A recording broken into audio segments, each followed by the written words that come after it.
Continuando con estas jornadas y ya las dos exposiciones que van a dar fin a las mismas, espero que vayan con muchas inquietudes, que sigamos discutiendo así, que fue maravilloso. Nos acompañan hoy el doctor Marcelo Hidalgo.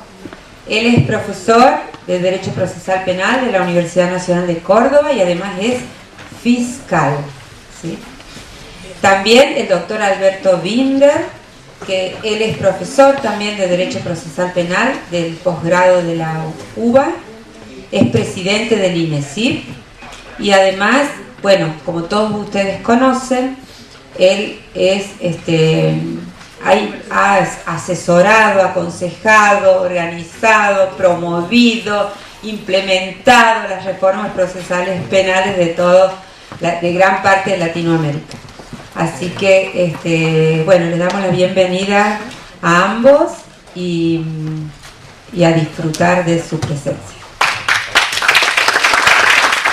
Buenas tardes. Como corresponde, muchas gracias, Colegio de Abogados, por la invitación.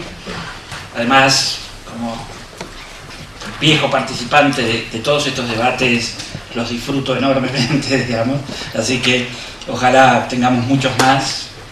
Y yo quisiera, si bien el título de mi presentación tiene que ver con cuáles son los problemas de implementación de una reforma de esta índole, lo que he escuchado, cuáles son sus líneas maestras, yo quisiera ir un poquito más allá y no quedarme en lo que siempre parece obvio en los temas de implementación, que es que nos tenemos que preparar, que tenemos que capacitar, que va a haber resistencia al cambio, bueno, digamos, la fraseología general común que sobre cualquier paso que se da en cualquier organización, que me parece que en última instancia no son definitorias a la hora de permitirnos entender de qué estamos hablando y qué es lo que ustedes tienen entre manos. Quisiera poder darles, desde mi experiencia, un esquema analítico que permita construir un horizonte de comprensión del proceso de reforma lo más amplio que posible y ver cuáles son los temas de fondo que estamos discutiendo. Y digo esto porque cuando decimos un poco, ya como frase hecha, de que llevamos 30 años con el proceso de reforma de la justicia penal en América Latina y en nuestro país, eso no es una metáfora. Exactamente este año se cumplen 30 años cuando se empezaron los procesos de reforma en Argentina y Costa Rica, tomando de alguna manera una vieja tradición, porque Argentina y Costa Rica, Vélez Mariconde tuvo una enorme influencia en la redacción del Código Mixto de Costa Rica, teníamos vínculos históricos y se mantuvieron durante todo el proceso de reforma hasta que posteriormente entran chilenos, colombianos y otros, pero el motor original fue el motor digamos, argentino costarricense, y el motor inicial ha sido algo que a ustedes los tiene que enorgullecer e interpelar. Y con esto primero la alabanza y después la crítica, porque tanto los costarricenses como en ese momento inicial los argentinos, todos nos referenciábamos con la Escuela de Córdoba. Es decir, la reforma de la justicia penal en América Latina es un producto, tuvo como su motor inicial a la Escuela de Córdoba, y los costarricenses también decían, si nosotros seguimos a Vélez Mariconde. Hoy deberían preguntarse, y esto se los digo como alguien que quiere mucho a la Escuela de Córdoba porque me formé en ella, si bien yo no estudié en esta universidad, porque me formé con Mayer, me formé con Caferata, yo creo que hoy Córdoba ha perdido el dinamismo, ya no es motor de la reforma hace rato. Por lo tanto, la primera observación que les diría es que esta reforma, que ustedes la califican como parcial, como parche, a mí me parece que no están viendo con claridad lo que está atrás, es la enorme oportunidad histórica de volver a poner a la universidad y a la Escuela de Córdoba en lo que se está discutiendo en todo el país y en toda América Latina. Hagan un esfuerzo para eso, porque para los que nos sentimos de la Escuela de Córdoba es una ausencia que se nota en los últimos 10, 15 años profundamente. Y esto lo digo con mucho cariño y respeto. Lo he hablado con mis maestros y con compañeros de esta misma escuela. ¿Qué es el primer punto que hay que tener en cuenta en la búsqueda de este horizonte de comprensión de estos 30 años de trabajos forzados en todos los países sin que ninguno haya retrocedido? y que en este año, con la entrada masiva de México, con la reforma federal nuestra, con Uruguay, que había quedado ahí como un, digamos, rinconcito atrasado, porque ya también pasó al sistema acusatorio y lo está implementando, que es el punto fundante que no hay que perder de vista, y es que como el proceso de reforma inicialmente está vinculado al inicio de la fundación de una nueva democracia en América Latina, se plantean objetivos políticos. Y estos 4 objetivos políticos que voy a decir son su gran virtud y su gran maldición. ¿Cuáles eran estos grandes 4 objetivos políticos que se realizaron inicialmente? El primero, la toma de conciencia de que esta nueva democracia que se estaba creando en América Latina necesitaba construir nuevas herramientas para enfrentar los problemas de criminalidad y violencia. El segundo, que dada la historia de la que veníamos saliendo, la sociedad democrática moderna de América Latina necesitaba nuevas y más potentes herramientas para defender las libertades públicas, y que estos 2 objetivos no eran sencillos. Tercer objetivo político, que esta nueva sociedad democrática de América Latina necesitaba jueces, necesitaba fortalecer la figura del juez, que no hay democracia fuerte con jueces débiles. Y veníamos de una etapa en la cual se leen los grandes textos que analizan la etapa de guerras civiles o el terrorismo de estados, y todos coincidentemente dicen el Poder Judicial llegó a su límite ahí de complicidad, de debilidad, por lo cual aparecía este tercer gran problema político. Y el cuarto gran objetivo político que se plantea la reforma es que había que comenzar a construir un nuevo diálogo entre el sistema judicial, sus funcionarios y la sociedad.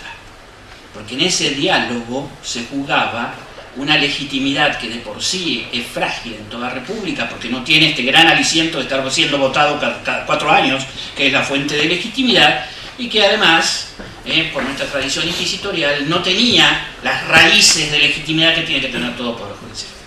Estos fueron los 4 objetivos. Fueron 4 objetivos que le dieron una base política a la reforma hace 30 años. ¿Y por qué? Y esto creo que fue su gran virtud. ¿Por qué fue su gran virtud?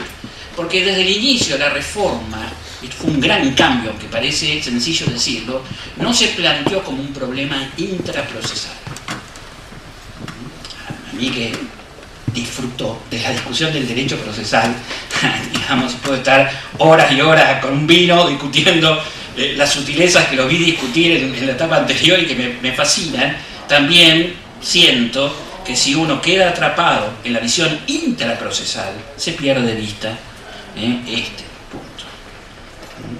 Insisto, de alguien que ama esas discusiones, no de alguien que dice que no, y buena parte de mi vida me dedico a participar y escribir sobre ellas. Esa es su gran virtud, y yo les diría que a la hora de encarar este proceso de reforma se instalen en la visión política y no en la visión intraprocesal. ¿Por qué estas 4 dimensiones políticas fueron a su vez su gran maldición? Porque si hace 30 años estos eran problemas, en 30 años se han ido agravando. Y son hoy problemas más graves. Porque se demostró que construir esto no era tan simple como parecía, y que los sectores que estaban impulsando, dirigiendo, orientando, y en general el Estado, no teníamos la tecnología necesaria para construir estas herramientas para estos 4 problemas. Las tuvimos y las estamos aprendiendo sobre la marcha. Que los sistemas judiciales que han tenido, yo soy bastante crítico de la idea de resistencia del cambio, porque uno ve el Poder Judicial de América Latina en los últimos 20 años ha hecho cambios asombrosos, pero tampoco tiene toda la tecnología para hacer estos cambios como los necesita la sociedad. Bueno, y esto ha sido una maldición porque los problemas se han ido agravando, y hoy las exigencias que le hacemos a la justicia en general y a la justicia penal en estos 4 problemas, las exigencias de la sociedad del siglo XXI, todavía no estamos en condiciones de responder. El proceso de implementación, desde el inicio hasta ahora, y el mantenimiento de la visión política es lo que ha hecho que sucesivas generaciones de entusiastas seguimos trabajando en ella, si no, no se justificaría que no esté 30 años atrás de estas cuestiones. pero la comprensión de la magnitud de lo que está en juego es lo que hace que se sigan incorporando generaciones de personas jóvenes, no tan jóvenes, gente que se da cuenta de que acá tenemos uno de los núcleos importantes de la calidad de la democracia. Entonces, todo el proceso de implementación ha sido ir aprendiendo y desarrollando distintos tipos de respuestas a este gran problema irresuelto, pero que tenemos que resolverlo de alguna manera. Visto el proceso de largo plazo, en el largo plazo de estos 30 años, analíticamente, y esto no es nada más que una clasificación de las tantas que se pueden hacer, nosotros vamos detectando momentos de grandes decisiones de reforma que se van sucediendo, y por eso hablamos de reforma de primera generación, de segunda generación, de tercera generación.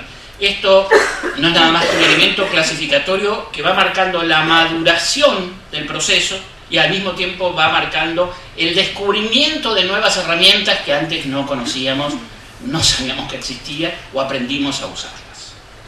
Esta es la vitalidad que tiene el proceso de reforma, y yo creo que la gran virtud de estas reformas parciales, parches, que a mí me parecen que son Córdoba volviéndose a poner en el flujo del proceso de cambio. Bien, obviamente las reformas de primera generación, obviamente ustedes las conocen, pero son un conjunto de decisiones de gran magnitud.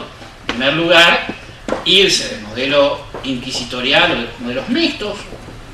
Había países en uno u otro sistema, ¿no? Córdoba y el universo Córdoba no era el único que tenía sistemas mixtos, pero básicamente significa romper con esa tradición generando una separación de funciones.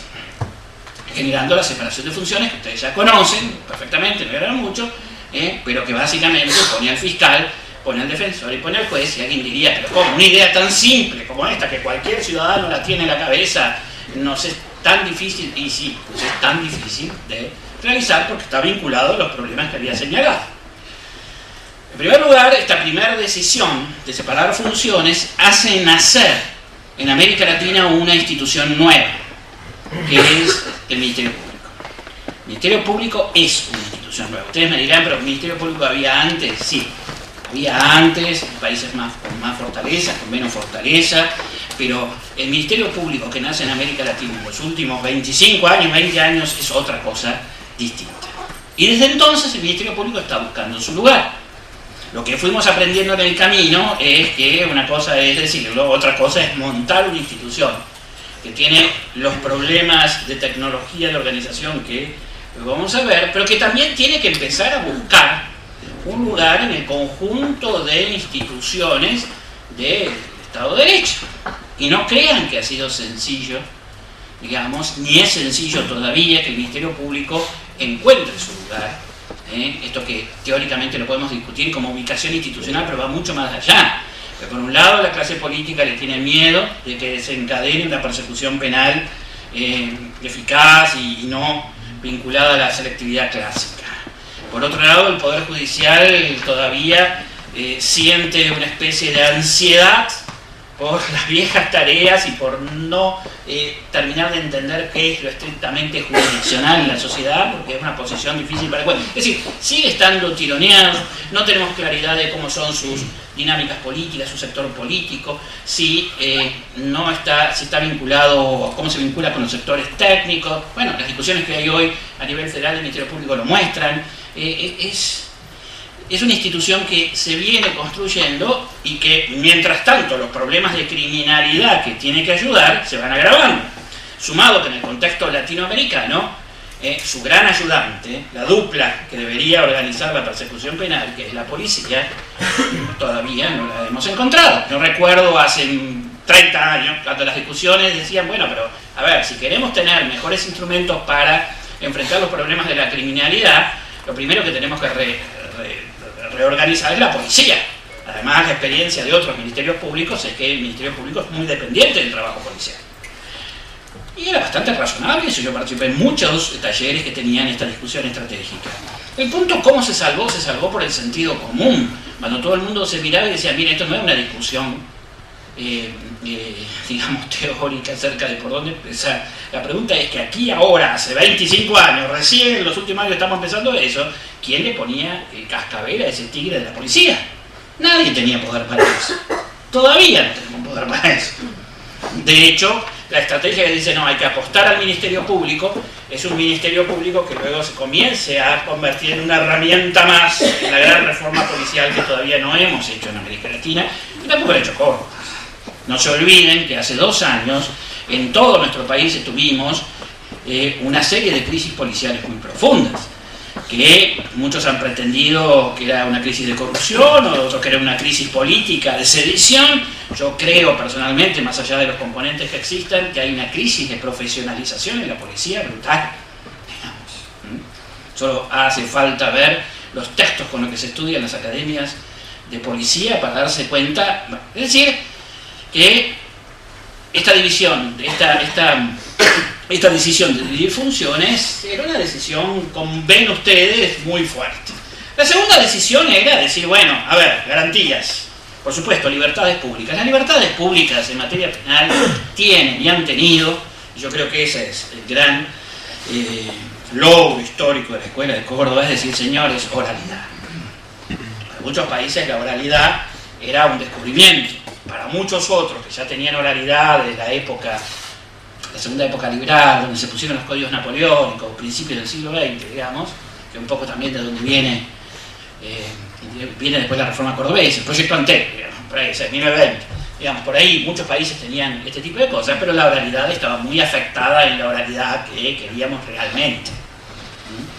Y todos teníamos una gran insatisfacción acerca de la oralidad que se practicaba en América Latina o la inexistente. Segundo gran tema fue ese, fue la segunda gran decisión, oralidad. Oralidad y oralidad y oralidad. La tercera gran decisión fue, más rápido en esto, fue decir, bueno, sí, es necesario levantar las libertades públicas en nuestras democracias, tenemos que resolver 2 temas, aumentar el catálogo de derechos del imputado. Ahora nos parece una obviedad que el imputado se entreviste previamente, tenga derecho a la entrevista previa con el defensor. Hace 20 años esto no era así. Usted que está lleno de defensores sabe lo que tiene que pelear un defensor para encontrarse con el imputado. Entonces, aumentar el catálogo y uno de los grandes éxitos de la reforma, que era hacer nacer la idea de las defensas públicas. Cuarta decisión que se toma en estas decisiones de primera generación es decir, bueno, si queremos enfrentar los problemas de criminalidad, tenemos un sujeto ahí al cual nunca le hemos dado importancia, que es la víctima, algo tenemos que hacer. Empiezan a aparecer los estatutos normativos de la víctima, y luego, a partir de allí, de estas grandes decisiones, se comienza a construir una idea que tiene que ver, que es muy importante, que es esta idea de que la justicia penal tiene que diversificar sus respuestas. Que no puede, por una razón intrínseca que tiene que ver con el principio de última ratio, por una razón extrínseca que tiene que ver con eso que llamamos crisis externas, que los problemas que hay en otros sectores de gestión de conflictos desembocan sobre la justicia penal y le generan una sobrecarga endémica. Y la justicia que históricamente ha sido construida para ocuparse de los casos más graves y sometida al sistema de garantías, que es para más graves, termina ocupada de cualquier ñoñería, porque falla el sistema de ejecución civil, porque la justicia civil esto, porque hacemos la agencia de cobro, porque los juzgados de tránsito, por la compañía de seguros, por aquello, y no olvido todo contar, y el 70% de los casos son casos que deberían estar en otro lado. Entonces, la idea era dotar a la justicia penal de herramientas de diversificación. Este es el conjunto, muy brevemente, de lo que llamamos reformas de primera generación. Ven que ustedes que Córdoba, que arranca temprano, pero pone imperfectamente las reformas de primera generación. Pone imperfectamente. Tiene, en mi juicio, tiene sobre todo una gran imperfección en las salidas alternativas. Quedó atrapada en una discusión conceptual sobre dónde debería estar el principio de diversificación, como lo llamamos hoy día, más que de oportunidad, y eso le impidió contar con una herramienta que hoy se considera absolutamente indispensable para poner en marcha una justicia penal que quiera mínimamente cumplir con todas estas finalidades políticas que se le habían dado. Entonces, ya del origen, Córdoba tiene una, digamos, imperfecta decisión sobre su primera sobre esas reformas. Si esto era posible, no era posible. Las reformas se hacen con lo que se puede hacer en el momento histórico que te toca hacer.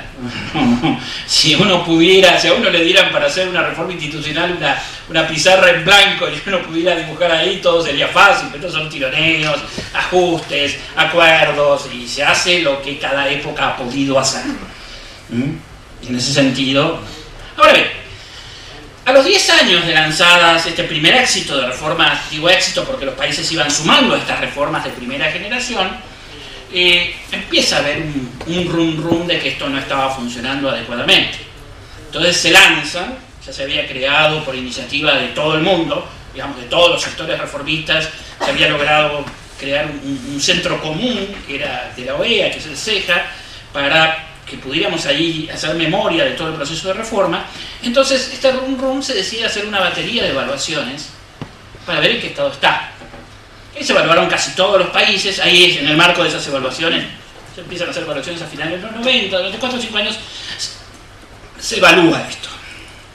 Se evalúa el funcionamiento de la primera horneada, de la primera generación de reformas en casi toda América Latina. Córdoba lo hace, Buenos Aires se hace. Estas son investigaciones empíricas, lo más honesto que se puede hacer acerca de que esta funciona. Y ahí hubo varios descubrimientos importantes. El primero era que la nave insignia de toda la reforma, que era la oralidad, el conjunto de comunidades jurídicas de nuestros países, no podíamos ponerla en marcha. No sabíamos poner la oralidad en marcha. Los juicios se eternizaban, los juicios eran formales, se hacían muy pocos juicios, los abogados no litigaban, porque más bien los jueces seguían leyendo los expedientes, los jueces no entendían cuál era su papel en un juicio, no se litigaba, se suspendían horrores de casos, no había forma de hacerle entender a los jueces que un juicio que empezaba a las 9 era a las 9, no a las 11, todas estas cosas que había por todos lados, por todos lados. Esa fue la primera hallazgo. El segundo hallazgo fue que los fiscales, ¿qué es lo que habían hecho?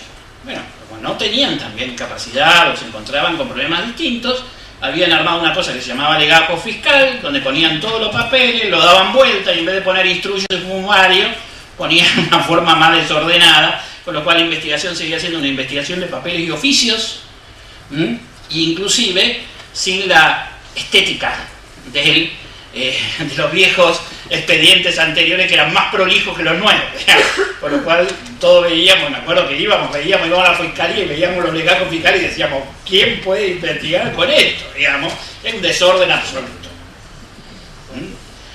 No se había revertido la selectividad, se seguía trabajando con las mismas,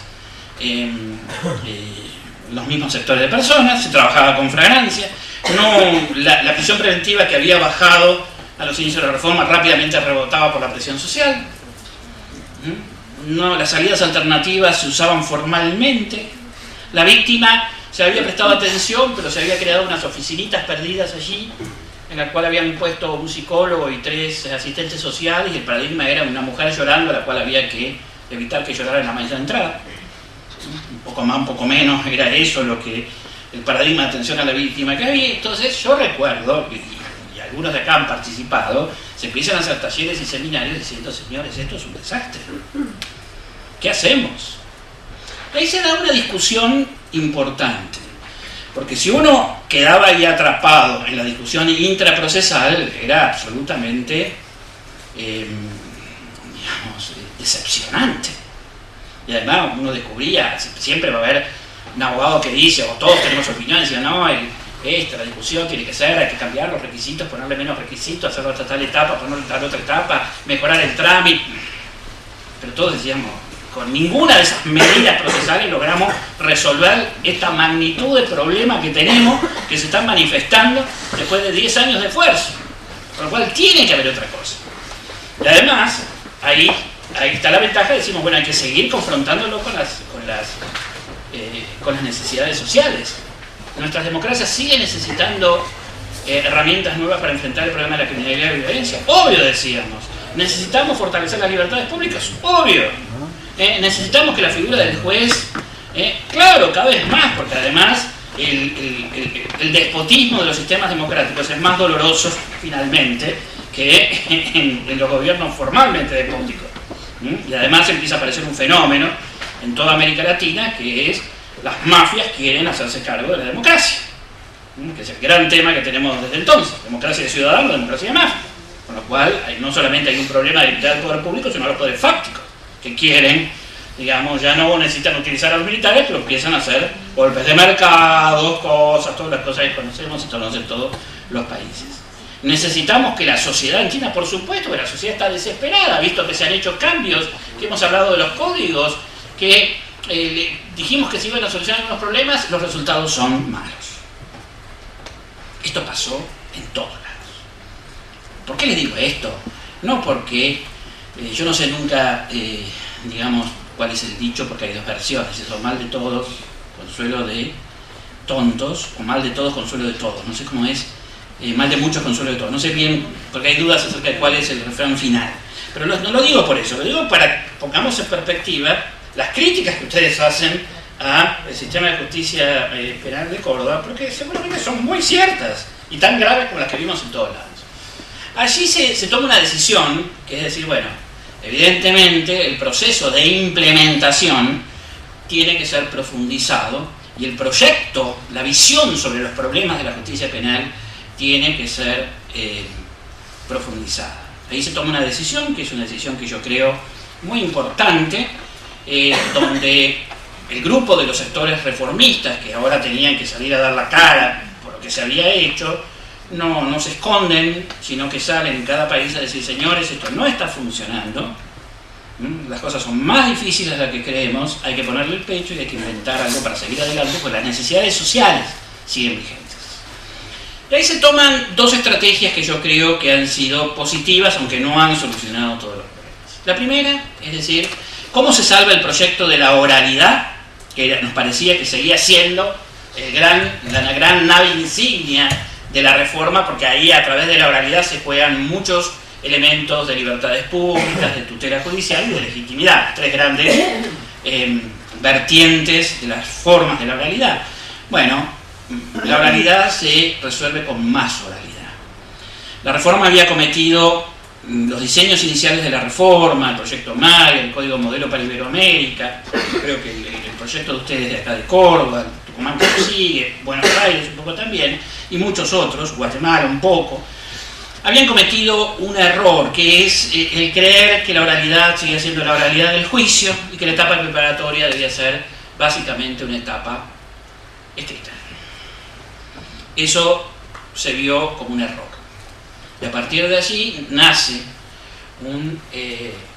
una consigna que hoy la consideramos como el eje, uno de los ejes de la reforma de segunda generación, que es la oralidad debe estar en todas las etapas del proceso.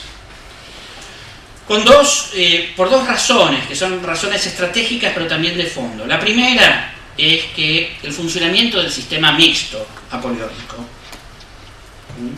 Código de 1808, Código italiano del 13, del 30, Proyecto Antelo, Código Benesmar y Conde Soler, lo que ustedes quieran, todos tienen la misma matriz, digamos. El modelo mixto es un modelo muy potente, porque el modelo mixto francés es una repotenciación de los sistemas inquisitivos anteriores, de toda la gran tradición francesa que hay a través de las ordenanzas de Luis XVI. Así que no era un modelo para desechar así nomás. Y ese modelo, si uno seguía escriturizando la etapa preparatoria, aunque tuviera una dinámica adversarial en la etapa preparatoria, seguía funcionando como paradigma de actuación de los operadores. Hasta el día de hoy, si uno pone cualquier código, el código más acusatorio adversarial que ustedes quieran, y se los deja a los operadores, los llevan imperceptiblemente al funcionamiento del sistema mixto. Eso ya lo sabemos, lo vemos, nos ponemos y lo vemos como se va corriendo día a día. Lo llevan. Ese es el modelo con el que se siente cómodo el operador judicial latinoamericano. Y esto es inadmisible. Entonces, a partir de allí se lanza la idea de la oralización de la etapa preparatoria. La oralización de la etapa preparatoria, fundamentalmente con la oralización de la imputación o del control de detención, una gran herramienta que hoy día se entiende que después de la oralización del juicio oral, la organización del control de la detención es la gran herramienta de garantías. Es decir, cuando yo estoy detenido en 48 horas máximo tengo que estar delante de un juez, un fiscal y un defensor en una audiencia pública.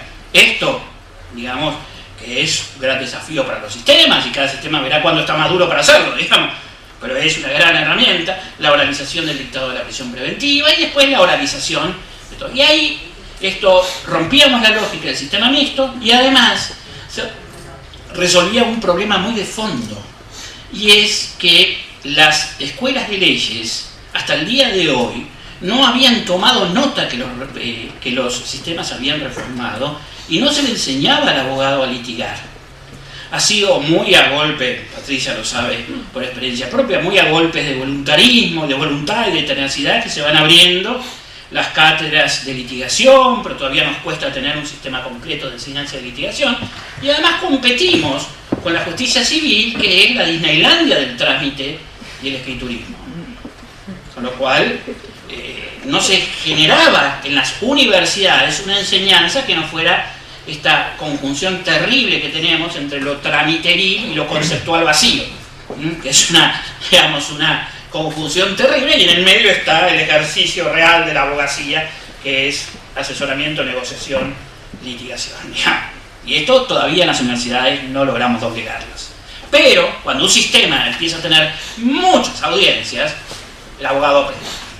El abogado no es tan resistente al cambio como hace, es un animal de una enorme adaptabilidad, y en poco tiempo América Latina empezó a tener unos litigantes de altísimo nivel, en la medida que todos los días tenían que ir a litigar.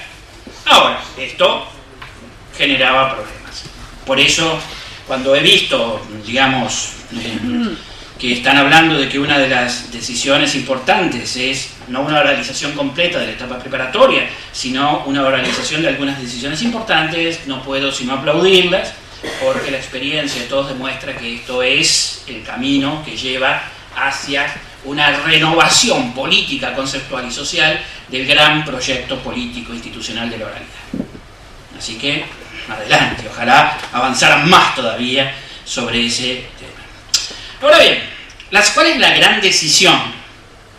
La segunda gran decisión, que tiene que ver con las reformas de segunda generación, bueno, tiene que ver con la toma de conciencia de que la gran mayoría de estas problemas que encontramos, la incapacidad de organizar un juicio, la falta de tener unas prácticas de trabajo coherentes, el desgaste de recursos que hay en general en los sistemas judiciales, la muy deficiente organización del trabajo, mucha gente trabajando mucho y pocos trabajando y otros no trabajando nada, y sin que haya un sistema de control, de supervisión, la falta de sensatez, las dificultades en incorporar tecnología o el costo que tiene la incorporación de tecnología, las dificultades en crear una comunidad de buena fe, sin la cual es muy difícil trabajar. Bueno, todos estos problemas que detectábamos con números, y los van a ustedes encontrar, eran mucho más dependientes del modelo de organización que de las normas procesales. Porque nosotros teníamos 4, 5, 6 códigos distintos que todos tenían el mismo funcionamiento. Entonces decíamos, ¿qué es lo que falla? Y bueno, ahí aparece uno de los grandes logros del derecho procesal penal, que todavía los procesalistas civiles no lo han incorporado, de los últimos años, que es lo que llamamos el momento organizacional.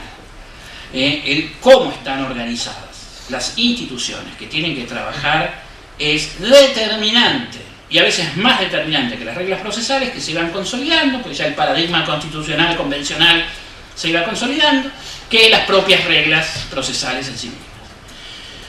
Esto es un gran descubrimiento. Como todas las innovaciones, después que ocurren parecen obvias, digamos.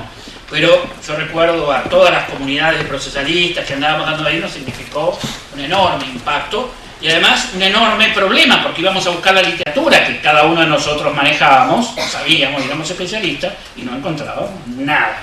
Bueno, nada es nada, digamos, nada es nada. Entonces, allí, y además nuestra formación no es eso. Entonces comienza un complejo proceso de aprendizaje, de empezar a leer teoría de organizaciones, políticas públicas, investigación de la operación. Hay toda una literatura, porque si hay algo que caracteriza a las ciencias sociales en la segunda mitad del siglo XX, es la incorporación del problema organizativo. en la administración, en los sujetos, en donde usted quiera. Digamos, inclusive la teoría de la administración pública tiene un desarrollo inmenso. Bueno, obliga a estudiar y a incorporar una lectura, un conjunto de lecturas que hoy es lo más rico que hay en términos del nuevo derecho procesal penal que se está gestando esto. Pero a su vez aparece otra idea que es muy determinante, y es que los modelos de organización del Ministerio Público, de la Justicia y de la Defensa Pública, los tres respondían a criterios y a ideas distintas. Que dado que una organización es un modelo especial de asignar recursos y procesos de trabajo para obtener finalidades, las finalidades de cada uno de estos segmentos eran totalmente distintas. Y que frente a eso nos encontrábamos con un modelo de organización judicial rígido, celular, organizado bajo juzgados, fiscalías, defensorías, que era el viejo modelo inquisitorial, fragmentado, fiscalías de instrucción, fiscalías de cámara, fiscalías de los tribunales superiores, todo un modelo que era absolutamente, y hasta hoy, si hoy me preguntan ya, no dudaría en decir que si uno llega a un país o a una provincia que tiene el mejor de los códigos procesales, acusatorios y adversariales, pero mantiene esos modelos de organización, produce siempre algo parecido al sistema mixto. Con lo cual comienza una enorme elaboración de los modelos de organización. Esto fue un hallazgo nuevo porque inmediatamente uno empieza a ver que esto cambia. ¿Cuál es la dificultad? Insisto, no teníamos la tecnología, recién se está descubriendo, hay que traer a gente de otras disciplinas para que hablen, y no es fácil, porque en lo judicial está la idea de que todo lo que ocurre en el mundo judicial tiene especialidad. Hay que poner alfombras, hay que comprar alfombras judiciales, hay que pintar con pintura judicial, hay que usar papel judicial, luz judicial. Y venía gente y me decía, pero esto es igual en todos lados, digamos, ¿por qué no? Digamos, yo me acuerdo una vez trabajando en Chile, estábamos totalmente atrabados en decir, bueno, ¿cuál es el método de progresividad? Era la primera vez que se ponía progresivamente una reforma. Y a uno se le ocurrió, digamos, decir, bueno, pero esto lo tiene que hacer alguien que pone un supermercado, alguien que pone un banco, tiene un sistema de progresividad, sabe por dónde empezar, no es que viene y pone 40 sucursales de golpe. Y con asombro descubrimos que había 10 modelos distintos de progresividad. Uno hablaba con los bancos y decían, sí, elegimos primero esta región, después esta región aquella, lo otro, venían los supermercados y decían, bien, hacemos esto, porque si no se nos traba el... Todos tenían buenas razones y una gran experiencia en progresividad. Entonces, ahí hubo el tino de decir, bueno, señores, vengan a contarnos qué es lo que hicieron, a ver si aprendemos esto. Y en cada uno de los temas después ha aparecido esto. Pero el diálogo está en construcción. Pero lo que sí tiene que quedar claro, que si uno pretende poner los nuevos sistemas adversariales para que respondan a esas necesidades políticas con los viejos modelos de organización, donde un fiscal tiene la fiscalía de al lado y tiene que pedirle un dato en vez de hablar por teléfono o hablar, manda un oficio para que rebote en la luna y llegue a la fiscalía de al lado, digamos, las cosas que se hacen que son demenciales. También recuerdo el asombro de los ingenieros, de los administradores cuando veían las cosas que hacían y uno decía, no, esto está muy mal, digamos. Bueno, este aire fresco, que los invito a que lo tomen porque es una de las cosas más entusiasmantes que han ocurrido en los últimos años, marcó una importante decisión de las reformas de segunda generación. El proyecto todavía, este proyecto por lo que he escuchado, no toma eso, pero si ustedes incorporan oralidad, incorporan salidas alternativas, incorporan todo esto, van a necesitar entrar en el problema de organización. Ahí se descubre que el Ministerio Público ya no tiene que estar organizado sobre la base de oficinas independientes, sino por procesos de trabajo. Quienes hacen los procesos de conciliación, quienes hacen los procesos de respuestas rápidas, quienes hacen las investigaciones complejas, quienes hacen las investigaciones simples. Cambia totalmente el modelo de organización, aparece la necesidad de una conducción del Ministerio Público totalmente distinta. Bueno, comienza. Las defensorías tienen que organizarse bajo la idea de que en realidad no son funcionarios públicos, sino que son abogados contratados del Estado para dar un servicio eficiente a sus clientes, cambian los estándares, los modelos de supervisión son totalmente distintos, el trabajo en equipo es menor porque el abogado trabaja con su cliente, bueno, otro modelo de organización que se empieza a discutir. Y los jueces, se descubre algo que a mí me parece que es una innovación simple, pero también tremenda, y es el juez tiene que trabajar en la sala de audiencia. El juez no tiene que salir de la sala de audiencia. Los sistemas que ya hoy existen, en el sentido de que el juez, su día de trabajo es en la sala de audiencia. Entra a las 9 y está hasta la 1 trabajando en la sala de audiencia, se va a comer y de la, no sé si duerme la siesta o no, de las 3 a las 5 de la tarde y no hace falta más estar en la sala de audiencia todos los días, porque yo les puedo asegurar que con un estándar, con un promedio de 5 horas de audiencia por día, el sistema vuela, digamos. Eso es lo que hemos visto, vuela, digamos, cambia totalmente.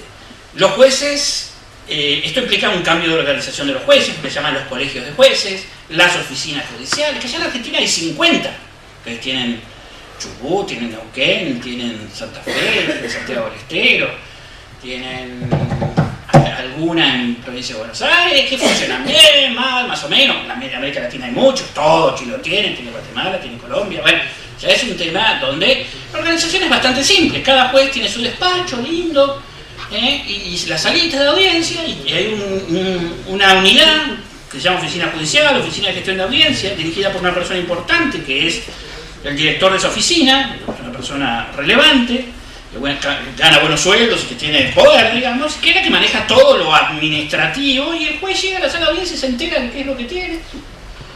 En vez de haber un secretario abogado que no sé para qué sirve, porque si es abogado que sea defensor o fiscal, que necesitamos muchos de ellos, pero sí necesito a alguien que tome, digamos, nota. La tecnología nos vino a salvar, porque hoy día esto se graba todo sin que estemos así actuando frente al micrófono, pues se graba automáticamente y con costo muy bajo. Los jueces les cambia totalmente esto. Comienzan nuevos problemas, comienzan un nuevo tipo de judicatura. Hay jueces que están felices. Hay jueces que te dicen, por primera vez en mi vida me saqué los empleados de encima. Y esto lo disfruto, porque soy juez, tengo la cosa ahí, si sale algo mal, la culpa la tiene el director que no me puso los casos que tengo que resolver, porque así es. Hay muchas formas de organización, hay audiencias cortas, audiencias medianas, audiencias largas, audiencias de juicio, unipersonales, audiencias de todo tipo, y esto se va organizando y el juez sabe que él tiene que estar sentado en la sala de audiencia y su trabajo empieza cuando llega ahí. Si tiene que tomar una decisión, sí, a veces se va a su despacho, escribe, si necesita ayuda llama a gente que sabe la jurisprudencia y lo ayudan, no hay problema. Algunos jueces han dicho, no, pero yo no puedo pensar sin un empleado al lado. Si quieren tener un empleado, tenganlo, tiene una secretaria especial, hay de todo, hay muchas, pero queda claro que ese es el modelo. Cuando se toman estas decisiones de segunda generación, ahí el sistema empieza a fluir. Que obliga de nuevo inversiones, pero ahí yo diría que las decisiones de segunda generación, en el caso de Argentina ya tenemos los sistemas sureños, patagónicos, sureños, de La Pampa para abajo, muy inmersos en este sistema. Santiago del Estero lo está tratando de poner, todavía no entró en Santiago, Entre Ríos ya tiene oficina judicial, bueno, estos sistemas están, Santa Fe lo hace en un contexto muy difícil. Bueno, yo creo que es la reforma que viene después de que pongan de nuevo en marcha el proceso en Córdoba, me parece que es esta, es una gran reforma organizacional para salirse de un modelo que es un gran corset que tiene atrapadas las energías del Poder Judicial. Y hasta ahí estábamos, y voy a ir terminando, cuando muchos países empiezan a hacer esto, logran hacer esto, se modernizan en cuanto a esto. Muchas provincias nuestras lo empiezan a hacer, así que lo pueden ir a ver, no tengo por qué inventar nada, porque van a ver lo que funciona y lo que no funciona. Pero comienza otro problema. En muchos países ya empezamos a hacer las jornadas después de los 15 años de la puesta en marcha, a los 20 años de la puesta en marcha, y la sociedad empieza a decir, señores, hemos invertido mucho en ustedes. Nosotros reconocemos que, digamos, que han hecho cambios, que se han modernizado, que tuvieron que aprender, que los fiscales no tienen nada que ver con antes, no es cierto, esto se ha movido, está bien. ¿Y los resultados? ¿Dónde están? Y ahí empieza la última crisis de la reforma de la justicia penal, donde empezamos a decir, muchachos, está muy bien, la herramienta logramos destrabarla, pero no nos olvidemos, control de la criminalidad, libertad pública, figura del juez y ¿cuál es la cuarta que había dicho? Y nuevo diálogo con la sociedad. 4 grandes motores que tenemos que resolver. Y esto seguimos mal. Y otra vez nació el mismo espíritu. Nadie se queda encandilado contando historias que no existen. No nos refugiamos en la discusión intraprocesal, por más que nos guste y uno tiene ya ganas de decir, uy, para mí, qué sé yo, vamos a discutir tal cosa. Sino que otra vez a encarar esto. Y aparece la última agenda en la cual estábamos, y están los países que ya están más avanzados, esta, que es, fundamentalmente tiene estos ejes. Los cuento muy rápidamente porque esto es un elemento analítico, ningún proceso tiene esta claridad, pues todo se va mezclando, pero analíticamente sí lo entendemos. En primer lugar, empezamos a darnos cuenta de que el Ministerio Público tiene que asumir una visión político-criminal, es decir, que no alcance con que produzca buenos productos, es decir, lo que él domina, sentencias, acusaciones, sino que aquí tenemos que empezar a ver si el Ministerio Público es una herramienta que permite bajar los niveles de violencia y criminalidad de la sociedad. Y esto, acá nos encontrábamos con muchos fiscales que decían, yo no tengo nada que ver con la política de seguridad, yo no tengo nada que ver con la impunidad. Tenían 500 funcionarios, 2.000 funcionarios, 4.000 funcionarios, no va a tener nada que ver con esto.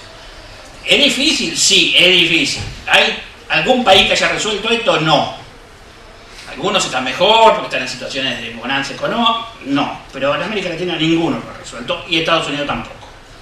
Canadiense está muy bien, pues, bueno, pero no. Con tal, es difícil arremangarse a meternos en el problema. Y ahí aparece, así como la dimensión organizacional nos generó un impacto, aquí aparece un grave problema. Y es que en realidad en América Latina, en nuestro país, sabemos muy poco de la política criminal, sabemos muy poco de la criminalidad. Entonces, a partir de esto aparecen las nuevas direcciones de análisis criminal, que están en, bueno, ahora vos estuviste en la reunión, el otro día una jornada que están haciendo, Salta, Federal, Santa Fe lo están teniendo, acá lo tiene la Policía Judicial, el Ministerio Público, pero un análisis criminal más orientado a inteligencia policial, y todo un debate ahí nuevo, que en realidad sabíamos poco, porque tampoco es que el Ejecutivo hace buenos planes de política criminal.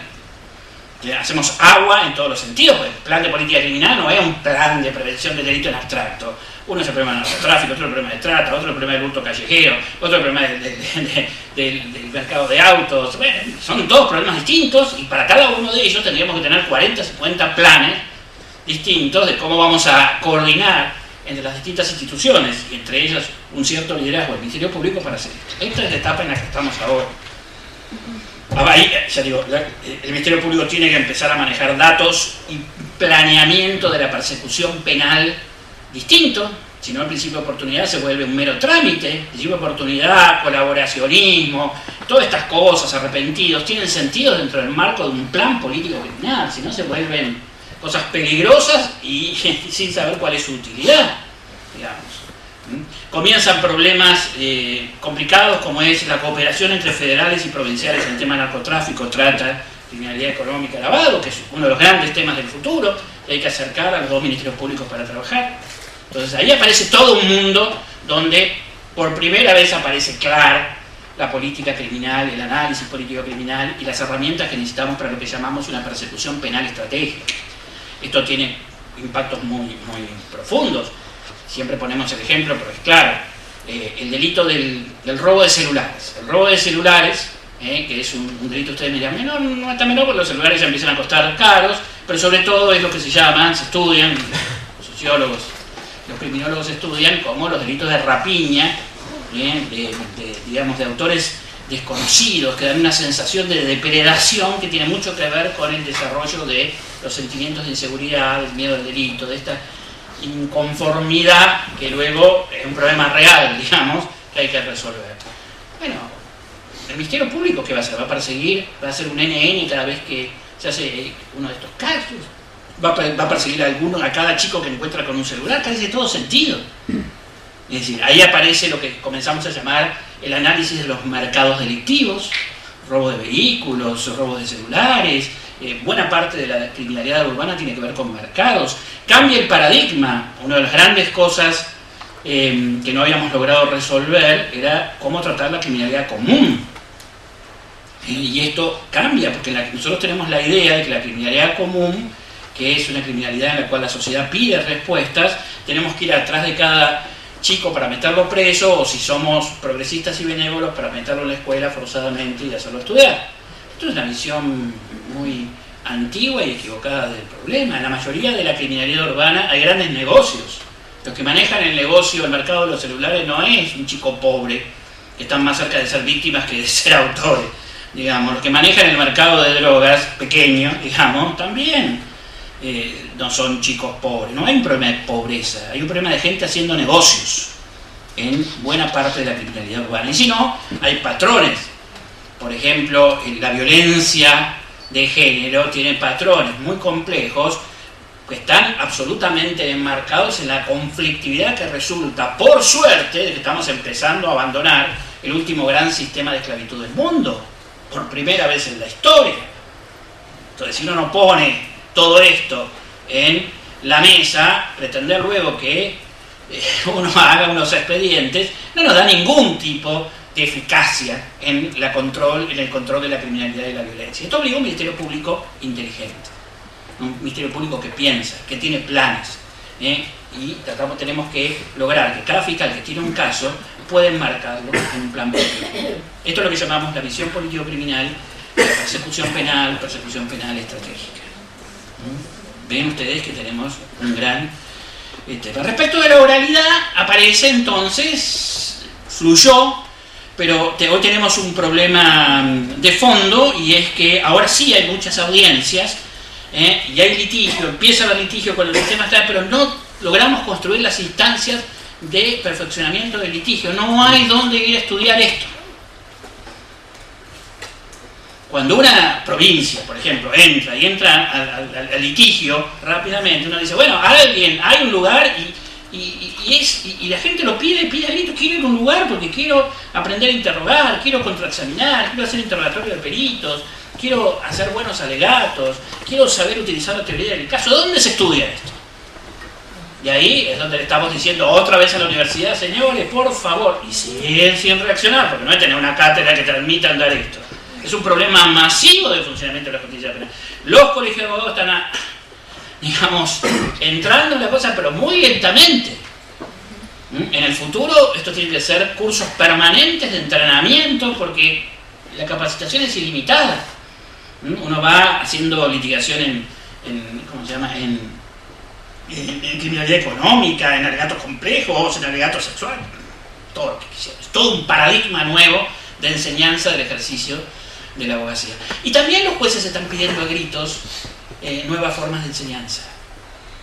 Tienen que manejar audiencias con litigantes cada vez más complejos, que le están diciendo cada 2 minutos objeción por tal cosa, que están leyendo la mano y los jueces, vos lo ves, que están tratando de atajar los nuevos penales del litigio moderno, y alguien dice, por favor, a alguien que me enseñe cómo es esto. Digamos, el otro día, por primera vez, ahí en el instituto hicimos, con unos profesores norteamericanos, que hicimos un curso donde vinieron 30 jueces bonaerenses que están diciendo, necesitamos que nos enseñen a manejar el jurado. El jurado es un juicio complejísimo, y hay que aprender a manejarlo, dar instrucciones al jurado. No es una tarea sencilla, para nada. Y todos los jueces están viendo, pero no, las escuelas judiciales tampoco reaccionan. Ahí tenemos un nuevo desafío que estamos tratando de generar, que es colegios de abogados, universidades, escuelas judiciales, con un nuevo modelo de formación profesional totalmente distinto. Las defensas públicas que fueron creciendo en esto que llamamos reforma de tercera generación, termino ya rápidamente, discúlpenme, tienen un problema hoy día porque, como han sido buenas, levantaron mucho el estándar las defensas públicas de toda América Latina. Hoy día han cumplido muy bien esa función, pero están empezando a tener sus procesos de burocratización, es decir, han hecho una especie de absorción excesiva de casos. Entonces, si uno dice, bueno, personalmente yo creo, vamos a dedicarnos solamente a los sectores que no pueden pagar, tenemos una franja que hay que resolverlo, digamos, y si no, una defensa pública que absorbe casi todos los casos me genera un problema político e institucional, porque yo en esto soy carreriano, creo que la abogacía independiente cumple un papel muy importante en la defensa de los derechos. Por eso los colegios son públicos, digamos. Si el día que los derechos fundamentales de la libertad, que son los que se juegan en el proceso penal, dependan todos del funcionario, no hemos avanzado, hemos retrocedido. Entonces, acá hay que empezar un diálogo nuevo, nada fácil, entre los colegios de abogados públicos que regulan. Acá es más fácil en Argentina porque son públicos, en otros países es más complicado porque no son públicos, que regulan la matrícula, el ejercicio del abogado, el mercado de servicios legales y la defensa pública. Hay que sentarse a ver esto como un todo. Y el nuevo diálogo a la sociedad plantea un desafío que los poderes judiciales están empezando a tomar. Se ha tomado noticia que el jurado es un gran aliado del juez. Por primera vez esto rompió la vieja resistencia. Y se ha empezado a tomar noticia que los poderes judiciales tienen que tener una política activa de diálogo con la ciudadanía. Estos últimos son los títulos nada más de lo que llamamos reformas de tercera generación. Entonces, en definitiva, yo lo que quisiera mostrarles como en 30 años hay un proceso de implementación crítico permanente, donde no hay que tener miedo ni tenemos miedo a enfrentarnos a objetivos sociales irresueltos. Para mí, el mayor peligro del proceso de reforma procesal es que volvamos a caer en las discusiones de gueto. Porque las discusiones de gueto hacen que discutamos al infinito entre nosotros mismos y los problemas sociales quedan irresueltos. Pongamos sobre la mesa los grandes problemas sociales que fueron iniciales en el proceso de reforma y hay que hacer una gran renovación de las visiones, de las ideas que tienen otras disciplinas frente a esto. Entonces yo creo que es el mayor desafío ético que tenemos los operadores del sistema de justicia de todos los tipos, los profesores, los abogados, los jueces. Es decir, yo creo que por primera vez quedó muy claramente planteado, y es que si nos miramos a nosotros mismos, hacemos reformas judiciales egocéntricas, terminamos ahí sí haciendo parches. Lo que marca el parche o no de una reforma no es si es más amplia o es menor, sino que tanto dialoga con los problemas reales. Eso es lo que, cuando una reforma, por más que sea pequeña, dialoga, me enfrento al problema real, no es una reforma parche. Una reforma extensa que cambie 20 artículos del código que simplemente está tratando de volverlo más amable para los jueces o para los defensores, es una reforma parche. Entonces ven ustedes el enorme desafío que tienen por delante con esta discusión que recién empieza y está bárbaro que se discuta muchísimo y que se planteen estas perspectivas. Y también, esto vuelvo a lo que decía inicialmente, a mí me parece que estamos necesitando que la escuela cordobesa, que ha sido tan prolífica en desencadenar todo este proceso, vuelva a, aquí en la casa materna, digamos, vuelva a actualizarse, a ponerse a la cabeza de las discusiones, tomando toda la experiencia que hay en todos los países, que abra las puertas en el sentido, yo concuerdo que no hay ningún jardín atrás, pero sí es necesario abrir las puertas para que llegue toda esta vida que se han dado en los 20 años ya de implementación concreta de sistemas, que a ustedes les asombraría hasta qué punto estuvieron mirando a Córdoba durante estos 20 años, pero ahora no lo están mirando, porque ustedes se deben un debate nuevo y desafiante. Así que adelante y muchas gracias. Bueno, muchas gracias. Ahora, después de la brillante exposición de Alberto, ustedes se imaginarán que yo tendría que disfrazarme de piñón fijo para tratar de entretenerlos un poco con algunas de las pocas ideas que se me ocurren. Pero yo quiero contarles una experiencia personal y la verdad que antes que nada es un honor y un gran gusto poder concurrir a la Casa de los Abogados. Mi padre, mi querido padre, ya falleció, fue abogado muchos años, mi hermana también, lo es actualmente. Yo tuve oportunidad de compartir el estudio algunos años con él, así que amo la profesión. Y yo no dejo de sentir que, a pesar de ser y tener el cargo de fiscal, tengo mi condición de abogado muy adentro.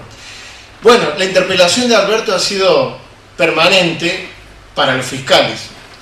A cada rato yo miraba y decía, algo me debe estar pasando a mí. Quiero decirle que tengo la fe y los converso, porque cuando yo lo conocí a Alberto, con esta misma charla, hace 11 años, en Chile, yo lo escuchaba y yo decía, Dios mío, esta persona, ¿de dónde sacó estas ideas? Y la verdad es que en un primer momento me espanté, porque me daba cuenta que a la biblioteca que tenía que agregarle por lo menos el doble de biblioteca de lo que yo había leído, visto, escuchado, sentido, probado y practicado. Quizá ese haya sido mi primer espanto, pero lo cierto es que pude superar esto, planteado por Alberto como un desafío gigantesco, con algunas estructuras de razonamiento y de pensamiento, como ustedes habrán visto, desarrolladas muy analítica y prolijamente. Yo creo que la claridad conceptual que tiene en este sentido Alberto, pocas personas la pueden exponer. Así que yo estoy muy agradecido de haber podido participar de esto y luego haberme quedado con la fe de los conversos y tratar de llevar adelante, en cuanto he podido, algunos de los pocos desafíos que acaba de plantear Alberto. Encontrándome hace muchos años en el Ministerio Público, he visto precisamente estos modelos que plantea Alberto de la necesidad de gestionar en función de objetivos que se plantea cada institución. Es decir, el modelo de trabajo, de organización y de gestión que necesita el Colegio de Jueces no tiene absolutamente nada que ver con el del Ministerio Público, que sale a investigar, a procurar, a pesquisar, a litigar. Acá te presente un destacadísimo profesional, apreciado por mí, que es el doctor Marcelo Brito. Yo permitíme, Marcelo, voy a referirme así, y yo recuerdo el desafío gigantesco que se planteó cuando le tocó ser fiscal general. Me acuerdo que en ese momento él le pedía a los fiscales que fueran a las unidades judiciales. Yo me acuerdo, Marcelo. Y los fiscales se agarraron de la silla y decían: de acá no me muevo. Y Marcelo les consiguió el chofer y los tipos le decían: y de acá tampoco me muevo, ni con el chofer. Entonces, la verdad que cuando tan prolija y analíticamente Alberto contaba de la cuestión de los modelos de gestión y de organización de trabajo, yo me acordaba de esta anécdota. Yo decía, pucha, pensar que hubo personas que intentaron desde el más elemental sentido de la organización del trabajo poner en práctica muchas de las ideas, fuerzas que inspiraron aquella reforma de primera generación de la que participó Córdoba y que fue uno de los propulsores en este sentido, y se encontraron con inconvenientes de esta naturaleza, que parecían cuestiones patéticas, pero hicieron fracasar durante mucho tiempo. A lo que yo le agrego, estimado Marcelo, una cosa que fue muy graciosa, curiosa todavía hasta el día de hoy, que si no fuera por la ordenanza que lleva y trae las cosas en un carrito desde Tribunales 2 a Tribunales 1, Tribunales 2 no funcionaría. Así que todavía con un carrito. Entonces, sí, aunque te parezca mentira. Y entonces cuando nos planteemos estos desafíos tan grandes, yo quiero tratar de, al menos en estos poquitos minutos, porque voy a hablar mucho menos que Alberto, para que le puedan preguntar cosas a Alberto en esto, referirme a tres aspectos. Primero, la línea persecutoria del Ministerio Público en un sentido bastante amplio. Segundo, en mejorar la capacidad de respuesta claramente del Ministerio Público. Y tercero, en plantear una rendición de cuentas. Aspectos de esto de reforma de primera generación, cuando los ministerios públicos se fueron, instalando en la región como un instrumento, como en un rol que era preponderante. Y yo sigo convencido de que el Ministerio Público es, en este sentido, una gran palanca de cambio de todo este proceso de reforma, porque el Ministerio Público puede controlar y diversificar en sus respuestas, tiene esa palanca, las demandas que se plantean, que ingresan al sistema de persecución y juzgamiento de delitos y que pueden ser reorientadas por el Ministerio Público desde distintos puntos de vista. Así que, básicamente, yo voy a intentar plantear algunos de estos aspectos, quizás con algunos ejemplos. En la línea persecutoria, yo le acabo de mostrar a mi amiga Patricia Soria que me acabo de hacer el sellito que no tuve tiempo antes, y puse Marcelo Hidalgo fiscal. Ahora tengo la posibilidad de ingresar a los debates en la Cámara Tercera, en este lugar donde me siento muy honrado de estar trabajando, y yo me puse fiscal porque no entiendo cómo el Ministerio Público, tal como se lo postularía un defensor, puede empezar un fiscal una causa sin que haya una dirección común, llegar al debate con otro fiscal, y esto ustedes lo habrán visto, que el fiscal que recibe esa causa en la Cámara enseguida se dé vuelta y le diga: ¿qué me enviaste? ¿Qué hace esto hecho de esta manera? Y esto, que es tan básico, que es darle coherencia y continuidad a la línea persecutoria, parece que para nosotros fuera una ambición inalcanzable. Y esta tarea, que la hace un letrado cuando toma un caso inicialmente en la investigación y llega al debate con todo el conocimiento, la expertise, el hecho de haber podido presenciar declaraciones, etc., el Ministerio Público ni se lo plantea en la provincia de Córdoba. No existe en el mapa conceptual nuestro. Y la verdad que es algo vergonzoso. Punto 1. Punto 2. Y se lo menciono así. Fíjense lo que le estoy planteando frente a los desafíos tan grandes que ha planteado Alberto. Esto yo se lo cuento, probablemente los letrados lo conozcan mejor o quizás no tanto, pero tenemos órdenes del día de trabajo por cada fiscal en cada distrito. Yo me acuerdo que Marcelo, cuando fue fiscal general, pidió que se generaran este tipo de órdenes comunes de trabajo. Miren, por cada distrito hay 7 fiscales aproximadamente. Cada fiscal tiene una orden de trabajo distinta para 450 personas que trabajan en las unidades judiciales. Esto es inconcebible. Esto tiene que ser absolutamente planteado y modificado hacia el interior de la institución. Estamos provocando un daño terrible hacia la gente que trabaja y que produce trabajo para que la fiscalía lo reciban, lo procesen y lo reorienten a donde entiendan que tienen que reorientarlo. Les planteo 2 ejemplos que hacen y exigen que esto sea al menos puesto en discusión y analizado. Tan básico como esa falta de organización, tan básico como esa falta de capacidad unificada de respuesta. Y esto pasa en Córdoba. Córdoba, que es la cuna del desarrollo en estos aspectos. Quizás este sea nuestra fortaleza y quizás haya sido nuestra debilidad, porque quizás no nos hayamos permitido incorporar en el análisis de estos cambios a ingenieros en logística, a ingenieros, administradores de empresas, etc. No todo lo que pasa por el mundo judicial se resuelve solo con ideas judiciales. Muchas de estas cuestiones tienen que ver con poder apelar al conocimiento que se desarrolla en otras áreas. Mejorar la capacidad de respuesta. A mí me tocó aplicar por primera vez el artículo 59 del Código Penal. Y yo hice el siguiente razonamiento. Se sancionó esta norma. La Constitución de la provincia de Córdoba dice que si no necesita de ninguna otra reglamentación, es operativo. Y ahora yo paso a contarles esta breve experiencia que por ahí la conocerán.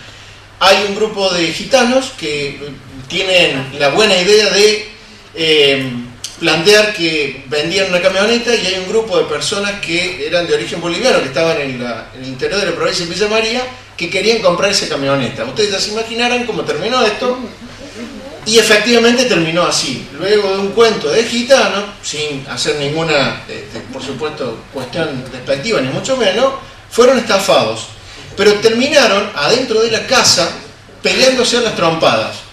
450.000 pesos por una camioneta CRB año 2004. A las trompadas, la plata había desaparecido y estas personas se acercaron a la fiscalía y me dijeron: lo único que queremos nosotros es recuperar la plata. Esto había ocurrido un día 6 de mayo. Lo único que queremos nosotros es recuperar la plata. Entonces yo les dije: mire, se acaba de sancionar esta norma. Usted es el letrado, ¿por qué no se comunica con el letrado de las personas que están acusadas de este hecho? Y le plantea algún tipo de reparación integral, como decía la norma. Yo decía: dame la mejor norma y trata de interpretarla de la mejor manera y obtendremos los mejores resultados. Entonces yo le decía: mire, la verdad es que si por mí fuera, yo querría que esta persona siga en privada de la libertad, sea sometida a proceso, es un juicio ganado. Ahora, después también pensé y dije, esto en realidad como una estafa va a terminar en una condena condicional en el mejor de los casos, sino en una suspensión de juicio prueba. Ahora, ellos nunca van a recuperar la plata. Entonces, este posicionamiento de decir, ¿habrá que escuchar a la víctima alguna vez? Yo digo, y claro que sí. Entonces, lo que hice fue poner en contacto a un letrado con otro letrado. El letrado le ofreció la reparación integral y de mi parte, frente a la reparación integral, entendiendo que no existía ningún interés del Estado en perseguir penalmente, porque no había ni organización delictiva, digo, este es otro desafío del Ministerio Público, poder legitimarse frente a la sociedad e intervenir en los conflictos con un grado de intervención que justifique una solución mejor y más favorable para la víctima y la sociedad en general. Este caso no meritaba ninguna otra respuesta que no fuera esta. Esta persona recuperó el dinero, que no era poco, a los 10 días. Previo, dicho sea de paso, pago de tasa de justicia, aporte a la caja y al colegio sobre ese monto de dinero. Se solucionó el conflicto de manera muy rápida, de manera expeditiva y muy satisfactoria. Quiero decirle que en la academia me dieron con un caño y todavía siguen dándome con un caño. Y si ustedes me preguntan a mí, yo sigo sintiendo que escuché a las víctimas y que hubo una respuesta justa, razonable y en un tiempo oportuno. Mejorar la capacidad de respuesta en el Ministerio Público implica entonces generar para problemáticas delictivas distintas, distintos modelos de respuesta y organización. No es lo mismo abordar la problemática de la violencia doméstica, y me quiero detener un punto en esto, claramente comparto la necesidad de replantearse las decisiones de la Corte Suprema, o al menos la forma en que se han interpretado las decisiones de la Corte Suprema, el fallo Góngora. Ustedes que están en el mundo real del dolor, el sufrimiento, el trabajo y que reciben a los clientes de esta manera, yo les planteo lo siguiente. Primer hecho de violencia relativamente grave, cachetada, trompada, etc. El Estado dice, acá no hay suspensión de juicio de prueba. Díganme si me equivoco. Hoy las empresas, cuando hablan de la responsabilidad social empresaria, incorporan en su concepto la idea de que nosotros no queremos violentos familiares. Con lo cual esa persona se queda en la calle. Entonces la decisión estatal de política criminal, que es interpretemos esto de esta manera, se despoja del análisis de cuáles son las consecuencias de esto. Este señor queda sin trabajo, esas bocas no las alimenta el Estado, ni cerca. La víctima no tiene un lugar todavía donde estar. Los chicos de esa persona tampoco. Entonces pensar que la capacidad de respuesta o la respuesta que se puede dar a una situación como la problemática de violencia familiar es única y exclusivamente pensar en una condena, la verdad que me parece una cuestión insensata.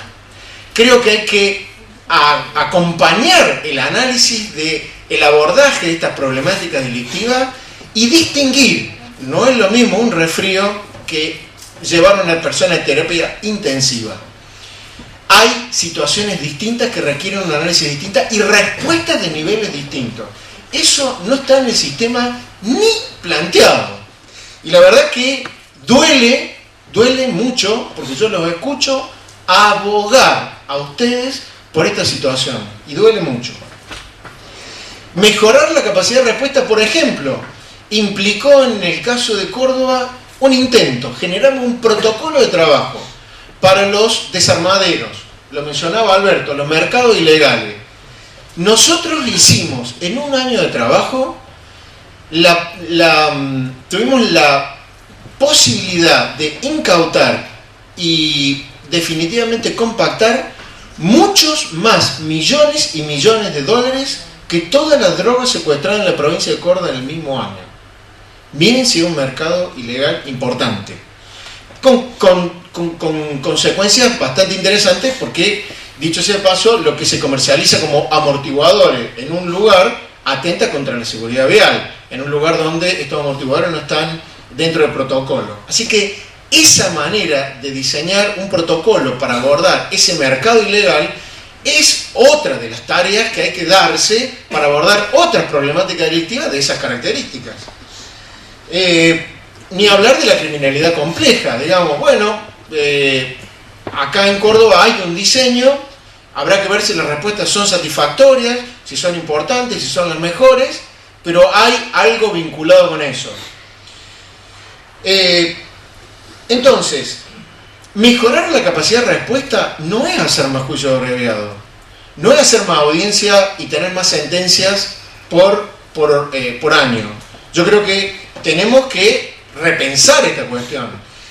Y en este punto, y ahí voy a aprovechar, se fue el doctor Bouvier, pero está la doctora Frascaroli, y ustedes no saben el placer que además esté Graciela y tanto Susana, porque son dos personas de mi más alta estima. Me voy a hacer una pequeña digresión sobre el juicio abreviado. La verdad que, y esto creo que lo conocen todos, trato de plantear esto. Mire, si su imputado tiene derecho a un juicio abierto, ¿esto es así? Sí, en todos lados. Muy bien. Su imputado quiere ingresar a un juicio abierto, quiere formular un acuerdo con el fiscal. No, la verdad que estamos tratando de buscar un acuerdo. Listo. Mire, el acuerdo rondaría por este monto. Bueno, perfecto. A mi imputado, a mi persona que está acusada, le interesa tomar esta decisión. Ahora, yo tengo que decirle algo, doctor, y al imputado. Si vamos a un juicio abierto y la víctima empieza a llorar y además el daño se hace extensivo a niveles que no nos imaginábamos, o como hoy, en un juicio abierto que estamos teniendo, quien no estaba comprometido aparece comprometido terriblemente a partir de la declaración de una persona, bueno, yo como fiscal me voy a encontrar en la posición de tener que decirle, no puedo pedir la misma pena, eso es todo. Sí, no veo ningún funcionamiento extorsivo en esto. Digresión que hago por esta otra cuestión anterior. Mejorar la capacidad de respuesta entonces implica encontrar diversificación. Yo la verdad que creo que van a compartir conmigo, sería genial. Fíjense esto, nosotros tenemos índice de dólar soja, dólar Chicago, soja, maíz, indicadores económicos, CBA, CBI, CBU, por todos lados. Ahora, cuando uno quiere abordar indicadores de política criminal, creo que no encuentra en ningún lado. No hay publicado por ningún lado.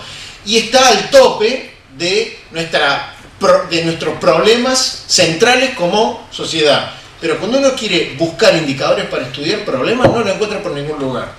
Entonces, mejorar la capacidad de respuesta implica tratar de organizar una política criminal que comprenda multiplicidad de situaciones, que sea coherente en todo el territorio nacional y que pueda aplicarse de una manera también efectiva, eficiente y eficaz en toda y cada una de las partes del territorio. Listo, esto es Disneylandia. Nosotros todavía no podemos discutir cuál es la política criminal de Córdoba. Por ahí escucho que algunos ministerios de seguridad se reúnen y están tratando de ver si generan algún tipo de acción a nivel nacional. Mientras todo eso ocurre, mientras toda esa discusión se desarrolla, ustedes discúlpenme, pero yo a esa víctima que se sentó y me dijo que quería los 450.000 pesos, no voy a dejar de escucharla, no voy a dejar de pensar que tiene razón y no voy a dejar de requerir el sobreseimiento. Y digo, hubo un juez que dictó una sentencia por reparación integral. Y lo último, para no hacerlo prolongado, es aprender a generar rendición de cuentas de todas estas tareas. El Ministerio Público, que es la cara de la sociedad, representa a las víctimas en las audiencias, representa a aquellas personas a quienes los bienes jurídicos que han sido afectados y son sometidos a proceso llegan a un debate, tienen que rendir cuentas. La rendición de cuentas implica poder mostrar y exhibir con números, datos, cifras en la sociedad cuáles han sido las respuestas que ha obtenido el Ministerio Público, para que la gente pueda evaluar si esto es o no satisfactorio de acuerdo a aquello con lo que dispone. A mí me ha tocado, y yo he seguido algunas de las cosas que ha marcado Marcelo, y yo diría, Marcelo a lo mejor ha sembrado el boleo y nunca pensaste que tenía una persona que te había escuchado tanto, porque Yo le cuento una experiencia. Estábamos en la unidad judicial homicidio, había ocurrido un crimen terrible y el que llegó, cuando nosotros éramos ayudantes fiscales con Gustavo Reinaldi, fue Marcelo. Y se puso a disposición como fiscal general y nos dijo, acá estoy para lo que necesiten. ¿Te acordás, Marcelo? Entonces, digo, trabajar en el territorio implica hacer una apertura hacia la sociedad.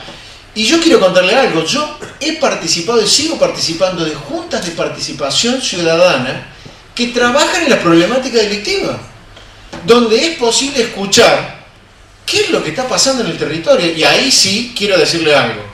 Si hay algo parecido a los sistemas de administración de justicia, de persecución, de delito y de juzgamiento, son los sistemas de salud. Quiero decirle que tengo que apelar a esa vieja aspiración de que es necesario dejar de construir palacios e invertir en metros cuadrados de palacios para construir lugares de efectores de servicio de justicia. Yo les cuento algo, un móvil policial que ingresa a una unidad judicial con un procedimiento el más pequeño, después demora 8 a 12 horas hasta volver a la calle. ¿Qué propongo yo? Miren, se lo he propuesto al ministro de Justicia, al doctor Angulo, a través de otra persona. ¿Vieron ahí donde van a hacer la cárcel de San Martín? Bueno, yo me propongo para ser fiscal de ese distrito, organizar a las unidades judiciales, que las personas sean llevadas ahí, que allí haya audiencias orales, que se pueda controlar la detención. Mientras más vulnerable es una persona, más rápido tiene que haber control de detención de manera oral, no a través de papeles, sino visual y directa con un juez. Me propongo para ir y hacer este trabajo. Recién asumí este cargo, vamos para allá. Y quiero decirle lo último, que es y patético en esto. A pesar de que hay fallos del Tribunal Superior que convalidan esta decisión, es inconcebible a esta altura que los fiscales en Córdoba sigan dictando las prisiones preventivas. Yo quiero decirle esto porque yo lo he hecho.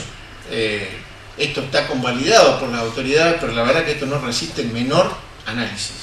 Tiene que haber una audiencia oral con una decisión de un juez.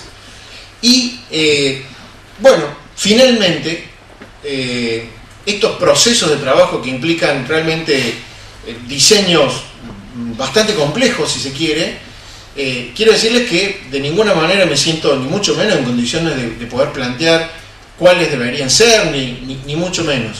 Pero sí estoy dispuesto a poner el hombro para trabajar en un sistema de gestión, en un abordaje del trabajo distinto para obtener resultados distintos. Nada más y muchísimas gracias por su atención.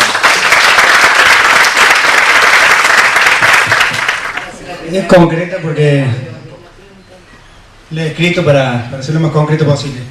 Le quería preguntar a los panelistas si no creen que los problemas de ineficacia del sistema penal para controlar el delito, o pseudo problemas, sobre todo con relación a la criminalidad compleja, no tienen más que ver con una excesiva carga de expectativas en cuanto a la capacidad del sistema penal para controlar la criminalidad, y que la reforma procesal o organizacional de la justicia penal solo puede ser eficaz si va acompañada de otras políticas públicas, o sea, que solo podría ser eficaz si va acompañada de otras políticas públicas.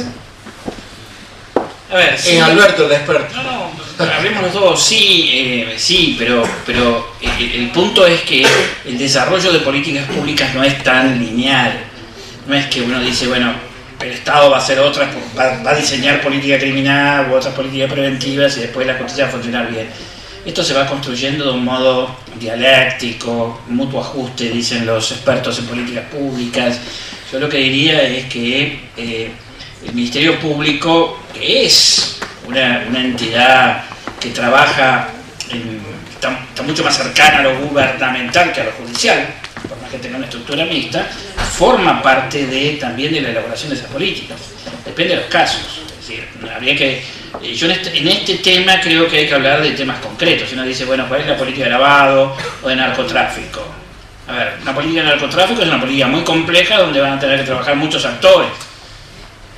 Ninguno de los actores tiene capacidad por sí solo para hacer política, ni siquiera el Poder Ejecutivo, porque el Poder Ejecutivo, si quiere hacer las políticas reactivas, las tiene que hacer a través de los fiscales y la justicia. No puede meter presos solamente a eso. Bastante le cuesta al Poder Ejecutivo controlar a la policía. Entonces, Suena bien lo que usted dice, pero no me parece que es el modo como se construyen en la práctica las políticas. Aquí necesitamos actores de tal tipo. En algunas habrá un liderazgo del Ejecutivo, en otras habrá liderazgo del Ministerio Público, en otras habrá liderazgo de la sociedad civil. Son variantes diferentes, son variantes de procesos políticos distintos. Yo le agregaría esto. Hay tres conceptos. Un sistema es eficaz cuando se diseña y se cumple. Si yo digo que hay que recibir la declaración al imputado dentro de las 24 horas de estar detenido, cosa que está en el artículo 306, antes 292, desde hace 60 años, y no se cumple, entonces digo ese sistema no efectivo. Un sistema efectivo cuando se cumple. Un sistema eficaz cuando se cumple y los objetivos que se había propuesto son logrados. Y un sistema eficiente cuando se cumple, se logran los objetivos, y esto, dentro del marco de un análisis económico, resulta razonable. Digo, hay estructuras de investigación que se montan o se generan para obtener respuestas realmente muy magras. Creo que esto tampoco puede faltar en el análisis de la criminalidad compleja, por un lado. Y por otro lado, hoy la investigación es multiagencia. Entonces necesitamos un Ministerio Público que genere acuerdos relacionales previos con la UIF, la renta, etcétera, etcétera, porque de otro modo no es posible investigar. Y te quiero decir algo, finalmente, para que sepas en dónde estamos en Córdoba. Todavía Córdoba hoy se demora 20 días, 30 días en obtener, para saber si un arma ha sido sustraído o no del RENAR. ¿Sí? Vos sos instructor en una fiscalía y hemos trabajado juntos 30 días. ¿Por qué? Porque Córdoba no ha generado un acuerdo previo con el RENAR para acceder a la base de datos. Sin comentarios. Sin comentarios. ¿Sí me escucha? Sí. La pregunta era para los dos, para el doctor Binder y el doctor Hidalgo, en relación a lo que decía el doctor Binder sobre los objetivos políticos de estas reformas, sí, que hablaba de luchar contra la criminalidad organizada y el diálogo que se tiene que generar entre el sistema judicial y la sociedad, y en particular en relación con este anhelo digamos, de regular y de que sea efectivo el principio de oportunidad en el sistema penal argentino. En particular en relación con los delitos complejos. En Córdoba, ayer por ejemplo la discusión que teníamos con el doctor Caspar Nores se generó en torno a la especie de regulación que hicieron los magistrados y funcionarios, particularmente sobre los límites al criterio digamos, a la aplicación del principio de oportunidad en ciertos supuestos relacionados con el interés público.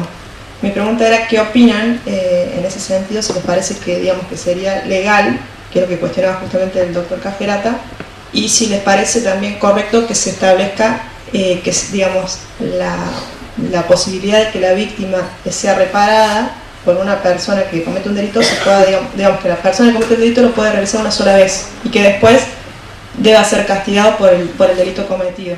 Son un montón de preguntas. Y una pregunta para el doctor Hidalgo, que a mí me hace mucho ruido el tema de los traicos, no porque culturalmente sean gitanos, sino porque son conocidos por nosotros en las fiscalías, justamente por la cantidad de ilícitos que cometen. Quiero decirte que no tenían ningún otro antecedente.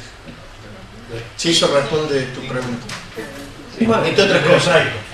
No, porque sea traico, no porque sea traico. ¿Cómo serán los prejuicios de uno? No tenía ningún No otro porque sea antecedente. no porque sean gitanos, sino porque, digo, hablamos de que es una estafa particular, pero suena como si fuera una estafa en particular cuando en realidad son conocidos los supuestos estafas de los traicos por apellido, no digo por...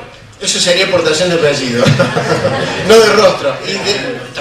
Sí, déjame que te diga esto, muy breve. Son precisamente los momentos en que el Estado tiene que demostrarle al individuo que por un interés que está en expectativa de la sociedad no va a poder generar este tipo de situaciones. Y te voy a dar un ejemplo. Acabamos de llevar a juicio y condenar en la Cámara Segunda una asociación ilícita que se dedicaba al mercado de los automotores. ¿Sí? No voy a dar nombre, no interesa, en la sala unipersonal del doctor Vitosi, ahí está la sentencia por si interesa buscarla. ¿Qué fue lo que tuvimos que decirle a una de las víctimas? Mire, hemos recuperado el auto y usted se siente reparada integralmente y yo como fiscal tendría que decirle, si aplicara el criterio causa traico, que podría arreglar, pero quiero decirle que en este caso hay un interés del Estado en la persecución penal porque de hecho podemos descubrir cerca de 60 hechos de sustracción de vehículos que se llevaban a Bolivia, que venían, se cambiaban por droga, etcétera, etcétera, etcétera. Entonces, desde el punto de vista de esto es el Estado el que tiene que decirle a la víctima, mire, este instrumento que está a su servicio, el Estado necesita ponerlo en otro contexto y para otras necesidades. Justificar el Estado su intervención. En cuanto a la otra parte de la pregunta, que es muy compleja, ahí hay que hacer algunas aclaraciones también del modo como tomamos este tema. Y tenemos que renovar el pensamiento que tenemos alrededor de oportunidad, porque oportunidad no es una institución procesal, es todo un arquetipo distinto de un conjunto de instituciones. Lo primero que tenemos que ver es que el sistema penal, por definición, es un gran sistema de selección de casos. Es así, y debe ser así porque está regulado por el principio de última ratio. Con lo cual, seguir hablando de principios de legalidad fantasmales que ni siquiera están en la legislación, toda esa discusión, nos ha extraviado y no nos ha permitido tener una política de persecución penal. Ahora bien, hasta hace poco tiempo, antes de las reformas de tercera generación, veíamos los principios de oportunidad más que nada como una especie de posibilidad de descongestión del sistema. Chile, que es un ministerio público muy organizado, esto le estalló en la conciliación pública, porque claramente ellos tienen muy buenos números, tenían un 20% de casos que resolvían, un 80% de casos que archivaban bajo distintas formas. Y el conjunto de la sociedad y la dirigencia política dijo, señores, eso es inadmisible. Nosotros nos vamos a poner plata para que ustedes me digan que el 80% de los casos, que después de 3 o 4 años son cientos de miles en un país, no podemos hacer nada. Esto, que también se dio en otros casos, hoy estamos trabajando sobre otro paradigma, que suena extraño, pero la justicia penal tiene que tener capacidad de respuestas en el 100% de los casos. Ahora, a nadie se le ocurre decir que en el 100% de los casos tendrá que ir a juicio penal, ni mucho menos, no queremos eso, pero yo tengo que hacer una planeación de mi capacidad de respuesta para el 100% de los casos. Normalmente voy a tener muchos casos, que a veces son el 50%, que son casos que voy a tener que hacer investigaciones genéricas, investigaciones de mercado, pues no tienen resolución caso a caso. Ahí llevo mucho. Voy a tener que definir qué casos los llevo a reparación, qué casos se los llevo para este lado, qué casos los llevo para acá. Nosotros cuando estudiamos esto en la universidad, la justicia penal, cuando está bien organizada, tiene 40, 50 tipos de respuesta. Pero la seguimos pensando como si fuéramos la respuesta de prisión. En la última reforma que se acaba de hacer en Chile, en base a todo este gran debate que hubo, el Ministerio Público, y esto habría que tomarlo, tiene la obligación de presentar su plan de persecución penal anual al Congreso. Digamos, porque tiene la facultad de presentar un plan de persecución penal, tiene que rendir cuenta y decir, mi plan para el año que viene es esto.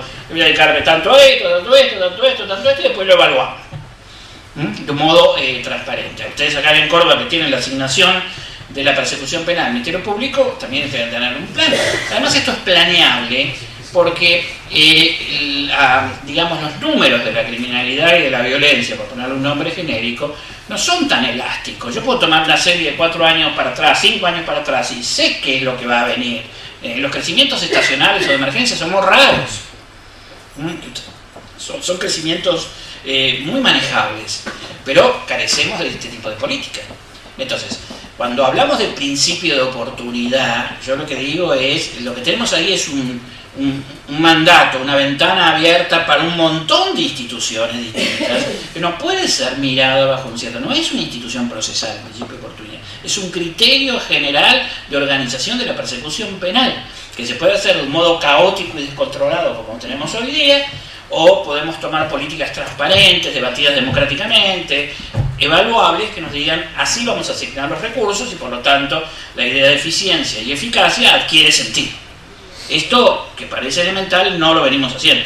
Este es el paso que a partir de esta discusión que están dando en esta reforma chica, tiene que darse, por lo cual decir que es una reforma parcial cuando hay un cambio de paradigma tan grande es discutible, digamos. Esto es lo que yo les digo, es discutible. Imagínense, están comenzando a discutir si se va a hacer planeamiento de la persecución penal o no. Ese es el tema. Y este es un tema de enorme trascendencia. Bueno, queremos agradecer a los disertantes y para el Colegio de Abogados ha sido un orgullo contar con todos los disertantes que han estado y con el público, con grandes abogados, estudiantes, miembros del Poder Judicial, para empezar a debatir, por lo menos desde este humilde lugar, las nuevas reformas que están en camino. Muchas gracias por su asistencia.